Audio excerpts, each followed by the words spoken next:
Hi friends, எல்லாத்துக்கும் வணக்கம். பிப்ரவரி 11 தைப்பூசம் ஆரம்பிக்குது. பிப்ரவரி 10 சாயங்காலமே பூச நட்சத்திரம் ஆரம்பிக்குது. 11 சாயங்காலம் பூச நட்சத்திரம் முடியுது.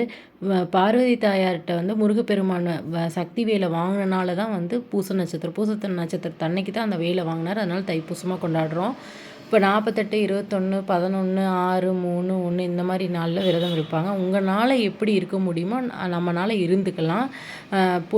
விரதம் இருக்கிற முறை பால் பழம் சாப்பிட்டு விரதம் இருந்துக்கலாம், 2 நேரம் சாப்பிட்டு விரதம் இருந்துக்கலாம், இல்லை 1 நேரம் சாப்பிட்டு விரதம் இருந்துக்கலாம். நம்மளுடைய ஆரோக்கியத்துக்கு தகுந்த மாதிரி நம்ம விரதம் இருந்துக்கலாம். விரதம் இருந்து சரவண பகவான் 108 முறை நம்ம சொன்னோம்னாலே நம்ம நினச்ச காரியம் நிறைவேறும். முருகப்பெருமானவே அன்னைக்கு ஃபுல்லாக நினச்சிக்கிட்டே இருக்கணும். தைப்பூசத்தன்னைக்கு முருகப்பெருமான் கோயில் பக்கத்தில் இருந்தால் நம்ம போயிட்டு வர ரொம்ப ரொம்ப விசேஷம்.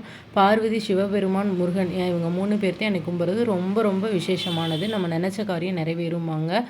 பால் காவடி, மண்ணீர் காவடி, மயில் காவடி, இந்த காவடிலாம் எடுப்பாங்க. பாத யாத்திரை போகிறவங்களும் போவாங்க. பழனிக்கு தான் இது ரொம்ப ரொம்ப விசேஷமானது. மற்ற கோயிலுக்கும் போவாங்க, ஆனால் பழனி முருகனுக்கு தான் பூசத்தன்னைக்கு போகிறது ரொம்ப விசேஷமாக இருக்கும்.